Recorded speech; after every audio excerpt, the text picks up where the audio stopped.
Arrête-toi. Juste une seconde, avant de scroller, avant la prochaine pensée, prends une respiration. Je veux te parler d'un moment précis. Ce moment où une phrase te frappe, une critique inattendue, un jugement qui pique, peut-être au travail. Ton approche est complètement à côté de la plaque, peut-être en famille. Tu es toujours si sensible, la sensation est universelle.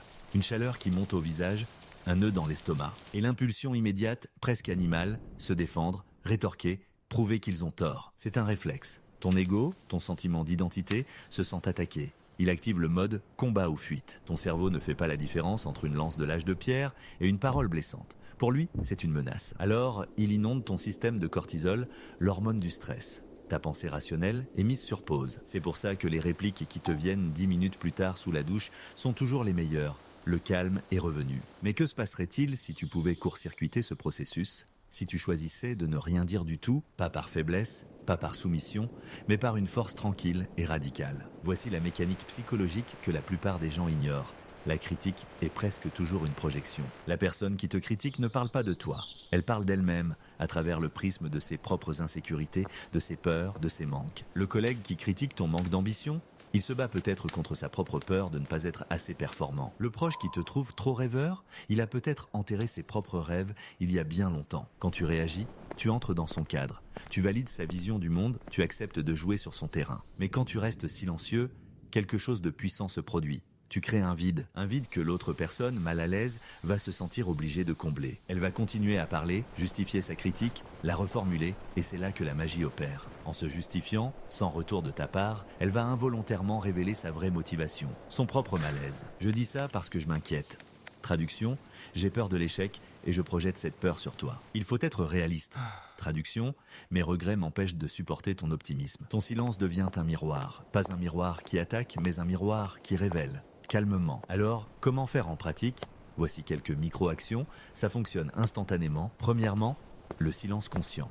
Dès que la critique arrive, ton seul objectif est de créer une pause de 3 secondes. Ne pense pas à ta réponse, pense juste à ne pas répondre, c'est tout. C'est ton seul travail. Deuxièmement, la respiration d'ancrage. Pendant ces 3 secondes, inspire lentement par le nez et expire encore plus lentement par la bouche. Cela envoie un signal direct à ton système nerveux. Il n'y a pas de danger, nous sommes en sécurité. Le cortisol baisse, ton cortex préfrontal, le siège de la raison, se réactive. Troisièmement, l'observation neutre. Regarde la personne, pas avec défi, mais avec une curiosité douce. Pose-toi la question. Qu'est-ce que cette personne essaie de me dire sur elle-même en ce moment ? Tu passes du statut de victime à celui d'observateur, c'est un changement de pouvoir monumental. Quatrièmement, la réponse minimale, si nécessaire. Parfois, le silence complet est socialement difficile. Dans ce cas, utilise une phrase neutre qui ne donne aucune prise. Je vois. C'est une perspective intéressante. Merci pour ton retour, j'y réfléchirai. Ces phrases sont des murs lisses. L'agressivité de l'autre ne peut s'y accrocher. Elle glisse, tu ne valides pas, tu ne rejettes pas, tu accuses réception. Fin de la transmission. Mais voici le conseil le plus important, celui qui change tout. Le silence n'est pas une absence de réponse, c'est une réponse en soi. C'est une déclaration silencieuse qui dit « Ta tentative de me déstabiliser n'a pas de pouvoir sur moi ». Elle dit « Mon état intérieur ne dépend pas de ton approbation extérieure ». Et surtout, elle dit « Je te respecte assez pour ne pas entrer dans un conflit destructeur et je me respecte assez pour protéger ma paix ». Les gens ne sont pas habitués à ça. Ils sont habitués à la réaction, au ping-pong de l'ego. Ton silence va les déconcerter.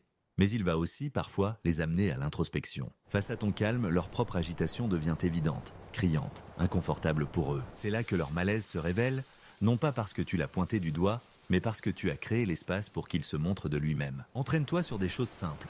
Une remarque passive-agressive, un commentaire en ligne. L'objectif n'est pas de devenir un mur de glace insensible. L'objectif est de devenir l'eau. Tu ressens l'impact, tu l'accueilles, mais il ne te brise pas. Il te traverse, et tu retrouves ton calme. La prochaine fois que quelqu'un te critique, souviens-toi de ce moment. Ne dis rien, respire, observe. Laisse le silence faire son travail. Laisse leur propre malaise se révéler. Tu découvriras une force que tu ne soupçonnais pas. La force, non pas de gagner l'argument, mais de préserver ta paix. Et c'est la seule victoire qui compte vraiment.